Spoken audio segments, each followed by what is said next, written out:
राजनगर गांव में रामचरण नाम का एक आदमी रहता था। उसकी पत्नी का नाम कुसुम और बेटी का नाम गुड़िया था। रामचरण पानी पूरी बेचकर गुजारा करता था, लेकिन उसकी कमाई बहुत ही कम थी और इसका कारण पानी पूरी का कम बिकना नहीं, बल्कि उसका भुलक्कड़पन था।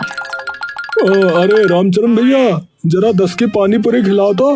हाँ हाँ, अभी लो रमेश। वाह वाह वाह, क्या मजेदार पानी पूरी है।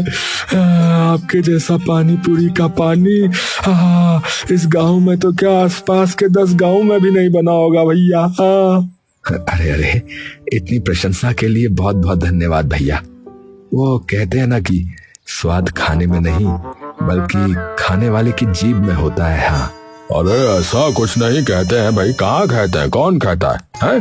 बल्कि बोला यह जाता है कि खूबसूरती देखने वालों की आंखों में होती है, ये जीभ में स्वाद होता है, ये होता है, कौन कहता है? अरे तो अगर खूबसूरती आंखों में हो सकती है तो स्वाद जीभ में क्यों नहीं हो सकता? बताओ रमेश, तुम तो बताओ। अरे क्यों नहीं। अरे और अगर नहीं भी होता है तो आज आपने कह दिया ना, तो आज से होने लगेगा। अरे ऐसे ही तो धीरे धीरे कहावतें बनती हैं भारत में, है? हाँ, बिल्कुल सही कहा भैया। तुम ही हो एक जो मेरी बात को समझते हो भाई। अरे तुम दोनों कुछ पागल वागल हो क्या है? अपनी अपनी कहावतें बना रहे हो, है? खैर मुझे क्या, मुझे तो तुम पानी पूरी खिलाओ, फिर मैं यहाँ से जाऊं।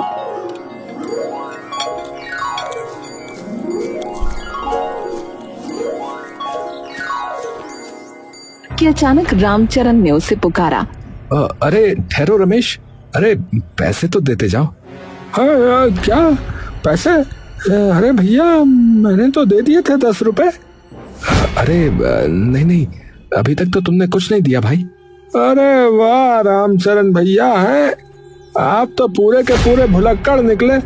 देखो जरा, मैंने 10 का नोट दिया था, आप भूल गए। रामचरण का माथा ठनका। सच क्या है? उसने सच में पैसे लिए थे या नहीं? बेचारे की याददाश्त धोखा दे गई। रमेश हंसता हंसता निकल गया। अरे बाप रे, कहीं सच में मैंने पैसे ले लिए और मुझे याद नहीं। अरे मैं भी कितना भुलक्कड़ हूँ यार।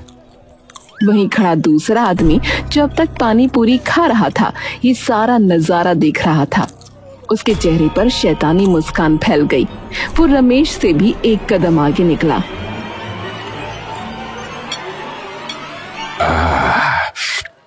लो भैया, बहुत मजा आया भैया, वाह। और हाँ, मेरा 10 का नोट वापस करो, मैंने तो 20 का दिया था। है? 20 का? अरे मुझे तो याद ही नहीं। हाँ भाई, अब याद कर लो। 10 की पानी पूरी खाई तो 10 मेरे वापस करो। बेचारा रामचरण फिर से उलझन में पड़ गया। डरते डरते उसने जेब से 10 का नोट निकालकर आदमी को थमा दिया। मतलब पानी पूरी खिलाई भी और ऊपर से अपने पैसे भी दे दिए। हे भगवान, मुझे तो कुछ याद ही नहीं रहता। इस दिमाग का तो क्या करूं मैं? एक दिन मेरा सत्यानाश न कर दे ये। इसी तरह दिन गुजरते गए। रामचरण का ठेला तो खूब चलता, लेकिन घर में 1 रुपया भी न टिकता। उसकी भुलक्कड़ दिमागी हालत का शिकार पूरा परिवार था। एक दिन की बात है, रामचरण शाम को पानी पूरी बेचकर लौट रहा था। उस दिन वो अपना ही घर भूल गया और अपने घर की जगह पड़ोसी गोपाल के आंगन में घुस गया। अरे ओ रामचरण, हमारे घर में क्या कर रहे हो? अरे ये मेरा घर नहीं है क्या? निकल बाहर, भुलक्कड़ कहीं के। बाहर खड़े गांव के लोग ठहाकों में फूट पड़े। अरे देखो देखो, रामचरण जो है अपना घर तक भूल गया भैया। अरे भैया, ये बहुत बड़ा भुलक्कड़ हो रहा है आजकल। हाँ, अरे रामचरण, अब तो हद ही हो गई। चलो चलो घर में। वो उसका हाथ पकड़कर खींचते हुए अंदर ले गई। अपना इलाज करवाओ, वरना एक दिन बहुत पिटोगे किसी के हाथों। अरे मैं पता नहीं कैसे। अरे अब छोड़ो ऐसे वैसे, चलो खाने बैठो। यूं ही दिन गुजर रहे थे।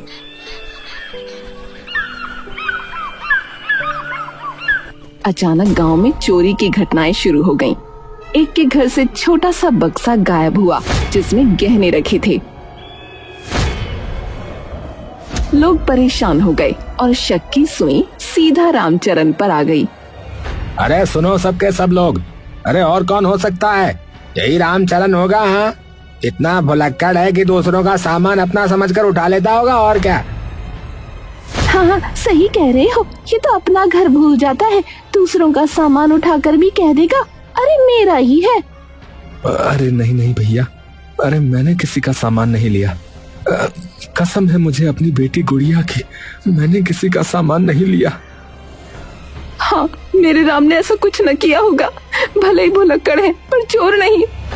मेरे पापा बुरे नहीं हैं, सब लोग गलत कह रहे हैं। गांव का मुखिया धर्मपाल वहां आया। उसकी गहरी आवाज ने सबको शांत कर दिया। अरे बस करो, जब तक इल्जाम साबित ना हो किसी को दोषी मत ठहराओ। कानून से ऊपर कोई नहीं, समझे? अरे लेकिन मुखिया जी, सबको पता है ये नंबर 1 भुलक्कड़ है। हाँ, अरे कहा ना, सबूत के बिना किसी पर उंगली मत उठाओ। लेकिन कुछ लोग मानने को तैयार ही नहीं थे। रामचरण पानी पूरी बेचकर थका हारा घर लौट रहा था। अचानक अंधेरे में नकाबपोश लोगों ने उसे घेर लिया। कौन हो तुम लोग? कौन हो? चोर कहीं के, अब सच उगल देगा तू। ये ले, ये ले, ये ले। बिना कुछ सुने उन्होंने रामचरण पर डंडे बरसा दिए। बेचारा दर्द से चीखता रहा, फिर अंधेरे में गायब हो गए। अरे भैया, अरे भगवान, अरे मैं चोर नहीं हूँ। गांव की सुनसान गली में उसका करहाना गूंजता रहा। रामचरण घायल होकर बिस्तर पर पड़ा था। उसके शरीर पर पट्टियां बंधी थीं और आंखों में बेबसी।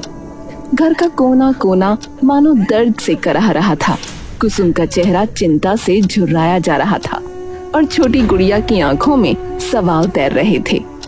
पापा, आपको किसने मारा? आपने किसी का कुछ नहीं बिगाड़ा, फिर सबने क्यों मारा? बेटी, उन्होंने मुझे चोर समझकर पीटा है, पर मैं निर्दोष हूँ। बस मेरी किस्मत। हे भगवान, ये क्या दिन दिखा दिए। अब घर कैसे चलेगा? ठेला कौन लगाएगा?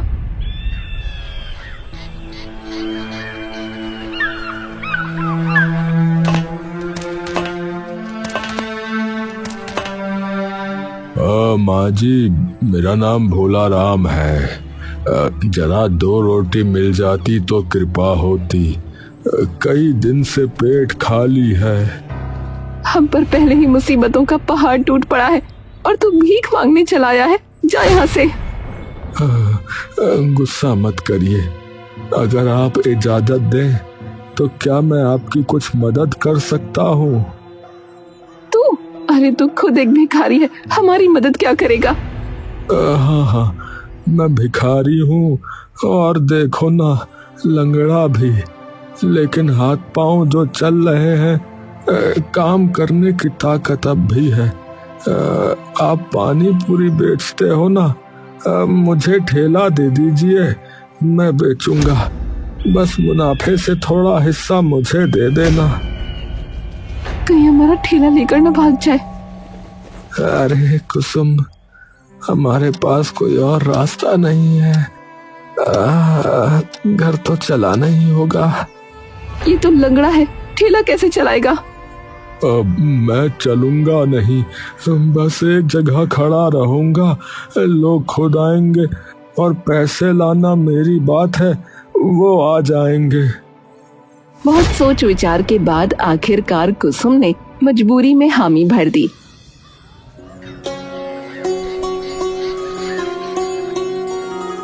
अगले दिन सुबह से ही भोला राम लंगड़ाता हुआ ठेले पर खड़ा था। उसके चेहरे पर संकल्प की चमक थी। अरे देखो देखो, है? पहले भुलक्कड़ पानी पूरी बेचता था, अब लंगड़ा बेच रहा है। लगता है ये ठेला भी किसी दिन अपने पैरों की तरह डगमगा देगा भैया। लोग हंसते मजाक उड़ाते, पर भोला राम ने ध्यान नहीं दिया। वो शांत भाव से ग्राहकों को पानी पूरी परोसता रहा। लेकिन इसी बीच गांव के हालात बिगड़ते ही गए। चोरी की घटनाएं थमने का नाम ही नहीं ले रही थीं। मुखिया जी बता रहे, अगर चोर नहीं पकड़ा गया ना तो हम गांव छोड़ देंगे, बता रहे। मेरा मंगलसूत्र तक चला गया, ऐसे कैसे चलेगा? मुखिया जी आपसे नहीं हो पाएगा, आप बस बैठे रहिए। हाँ, अरे शांति रखो, है? अरे मैं भी चाहता हूँ कि चोर का पर्दाफाश हो, लेकिन धैर्य रखना पड़ेगा। हाँ। तभी अचानक खबर फैली, गांव का लड़का रमेश घर छोड़कर भाग गया। हाँ, क्या कहा?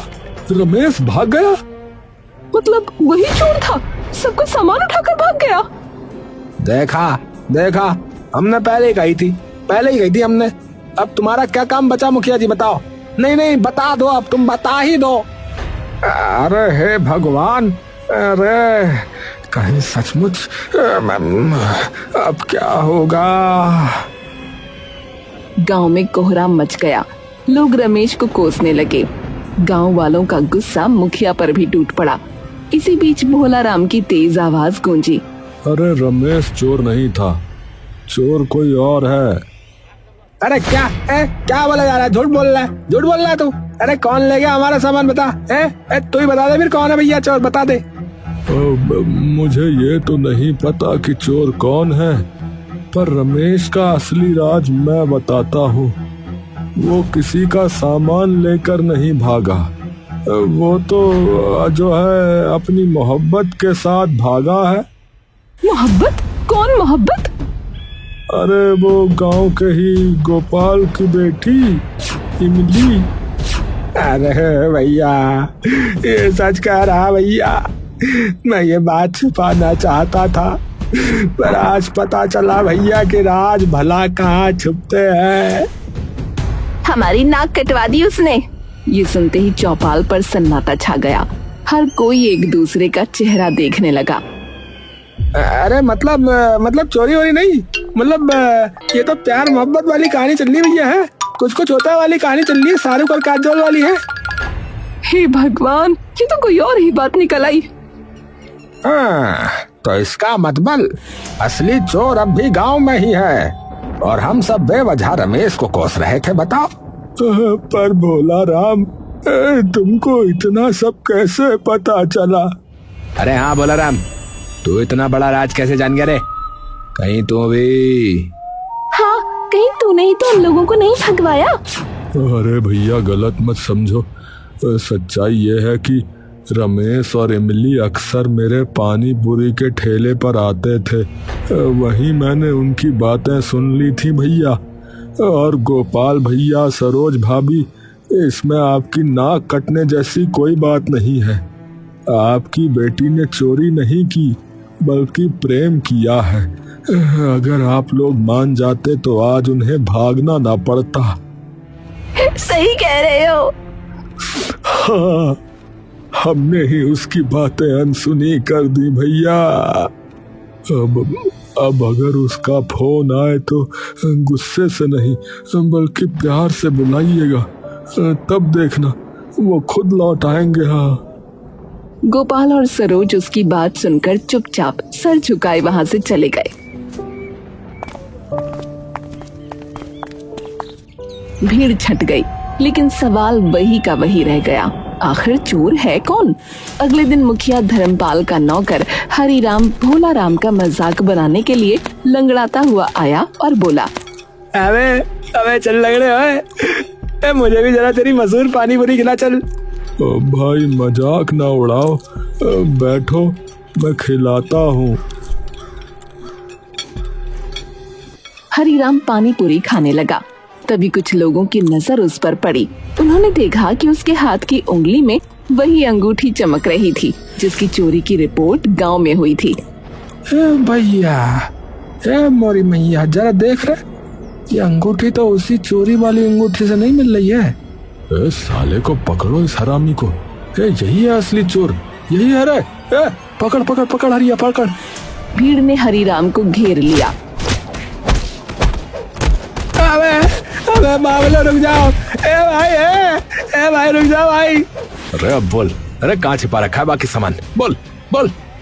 अरे भैया भाई मैं चोर नहीं भाई। ये अंगूठी मुखिया धर्मपाल ने मुझे दी तोहफे में।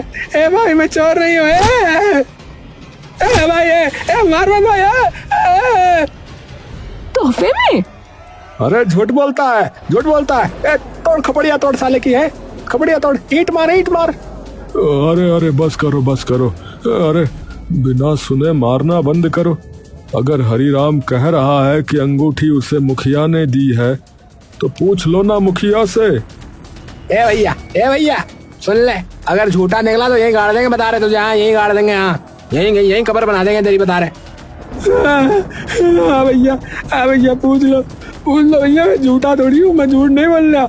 ये अंगूठी मैंने चोरी नहीं की, मुखिया जी ने मुझे दी है। पूरे गांव में हंगामा मचा हुआ था। हरीराम की बात सुनकर सब लोग मुखिया धर्मपाल के पास पहुँचे। मुखिया जी बताओ, हम सूद देंगे, तुम बता रहे। हमें बताइए कि आपके इस नौकर के पास ये जो अंगूठी है, ये आपने इसे दी है? जल्दी बता दो हमें, हमारे माथे की नजर जो है ना वो चढ़ रही है, बता रहे। अब ये अंगूठी, हाँ ये तो मेरी ही है, मैंने ही हरीराम को दी थी। लोगों ने राहत की सांस ली। तभी भीड़ में से किसी ने ऊंची आवाज लगाई। अरे भैया छोटा मुंह बड़ी बात, लेकिन क्या इसका मतलब ये नहीं हो सकता कि मैंने चोरी की है? अरे मूर्ख इंसान, सुनार की दुकान पर एक डिजाइन की कई अंगूठियां मिलती है, जो खरीदता हो उससे पूछ ले। भारी खामोशी छा गई। तभी कुछ लोग बोले, हाँ भैया बात तो सही है। नहीं बात सही है, मतलब कि सुनार यही डिजाइन की कई अंगूठियां बनाता होगा, है ना? आप पर शक करना गलत लग रहा है मुझे तो भैया। तुम क्या कहते हो रे मनोज? भीड़ में हलचल मच गई। हरीराम रोते रोते बोला, देखा, मैंने कहा था ना मैं चोर नहीं हूँ। तुम लोग मानते ही नहीं हो। बात बताओ, कूट के रख दिया, धुन के आटा बना डाला मुझे। लोग शर्मिंदा हो गए और हरीराम को छोड़ दिया। लेकिन अब सवाल और बड़ा हो गया। अरे लेकिन बात तो फिर यह है कि असली चोर कौन है? हाँ भैया, असली चोर कौन है? हाँ असली चोर कौन है फिर? कौन है असली चोर? उस रात गांव के 4-5 लोगों ने तय किया कि पहरेदारी होगी और ये बात किसी और तक न पहुँचे, वरना चोर चौकन्ना हो जाएगा। वो लोग रात में लाठियों के साथ गलियों में घूम रहे थे। अंधेरे और सन्नाटे में सबकी धड़कनें तेज हो चुकी थीं।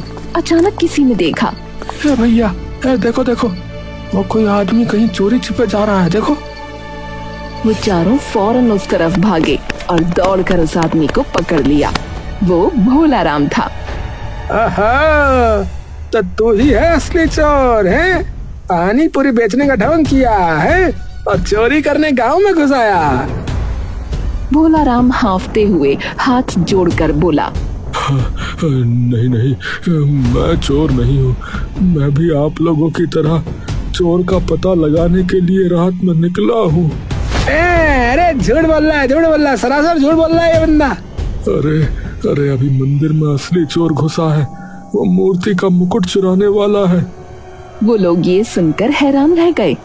भैया क्या सच बोल रहे हैं या हमें बेवकूफ बना रहे हो? है अरे भैया, अरे चलकर देख लो ना, यकीन नहीं हो रहा है तो। अरे एक मिनट, मैंने तो ध्यान नहीं दिया। अरे भैया ये देखो, ये तो लंगड़ा के चल ही नहीं रहा, मतलब इसने झूठ बोला। ये नाटक कर रहा था अब तक, अब तो पक्का हो गया कि चोर यही है। हाँ अरे मोरी मैया, भैया, अरे हमने ये नजरअंदाज कैसे कर दिया भैया? ए लल्लन, ए गिट्टी, ए माधव, ए सिलमट्टा, देख भैया क्या हो रहा है ये। अरे वो मैं बाद में सब समझाता हूँ, पहले एक बार मंदिर में चल के देख तो लो बस। भैया चलो, कह रहा है तो चल के देखते हैं और फिर बाद में इसकी हड्डियों की हजामत करते हैं। हाँ चलो भैया चलो। हाँ चलो भैया, देख लेते हैं क्या हो रहा है। सब लोग मशालें लेकर मंदिर की ओर दौड़े। जैसे ही दरवाजा खोला गया, अंदर का दृश्य देखकर सबकी आंखें फटी की फटी रह गईं। कोई था जो सोने का मुकुट उठाकर भाग रहा था। उन लोगों ने फौरन उसे पकड़ा और उसका नकाब हटाया। वो कोई और नहीं बल्कि खुद मुखिया धर्मपाल था। अरे धर्मपाल, अरे तू, अरे तुम लोग यहाँ कैसे आए? वो लोग उसे पकड़कर बाहर लाए। चीख पुकार से सारा गांव जमा हो गया। मुखिया तुम और चोर? मैं ही हूँ। मेरी संपत्ति मेरे जुए की आदत में जा रही थी, इसीलिए मैंने ये किया है। जुआ? हाँ बताओ। अरे कौन मेरा कोई कुछ बिगाड़ सकता है? अरे मैं इस गांव का मुखिया हूँ भाई। तभी अचानक भोला राम ऊंची आवाज में बोला, तेरा खेल खत्म है धर्मपाल। मैं कोई लंगड़ा पानीपुरी वाला नहीं, बल्कि undercover police inspector Vijay Singh हूँ। इंस्पेक्टर? ए भैया, पुलिस हुआ है क्या? अरे इंस्पेक्टर साहब। अरे इंस्पेक्टर साहब। हाँ, मुझे पहले से खबर थी कि इस गांव में चोरी की घटनाओं के पीछे कोई बड़ा गुनहगार है, इसीलिए मैंने लंगड़ा बनकर यहाँ डेरा डाला। और देखो, आज असली अपराधी सामने है। धर्मपाल गुस्से में दांत पीसता रह गया। उसी समय चौपाल की ओर से आवाज आई। रामचरण अपनी पत्नी कुसुम के साथ वहां पहुंचा। अब वो स्वस्थ था। देखा, मुझे बेवजह चोर समझा गया। मेरी इज्जत मिट्टी में मिल गई। रामचरण, इसी वजह से मैंने पानीपुरी बेचते हुए तुम्हारी सहायता की, वरना मैं किसी और तरीके से भी गांव पर नजर रख सकता था। तुम्हें बेकार की सजा मिली, पर अब न्याय मिलेगा। मैं तुम्हें मुआवजा दिलवाऊंगा। अरे राम, अनजाने में कैसे कैसे पाप हो गए हमसे भैया। अरे ए रामचरण, ए भैया माफ कर दो भैया, हमको भी, सब गांव वालों को माफ कर दो भैया। हाँ भैया माफ कर दो। हाँ भैया माफ कर दो हमें भी। हाँ भैया माफ कर दो, मैंने उस दिन तुम्हें सूद दिया था। कोई बात नहीं, कोई बात नहीं। अब मैं फिर से अपना पानीपुरी का ठेला लगाऊंगा। अब मैं पूरी तरह से ठीक हो गया हूँ। और मैं भी तुम्हारे साथ रहूंगी हर मुश्किल में। इंस्पेक्टर ने सबको सलाम किया और मुखिया को लेकर वहां से चला गया।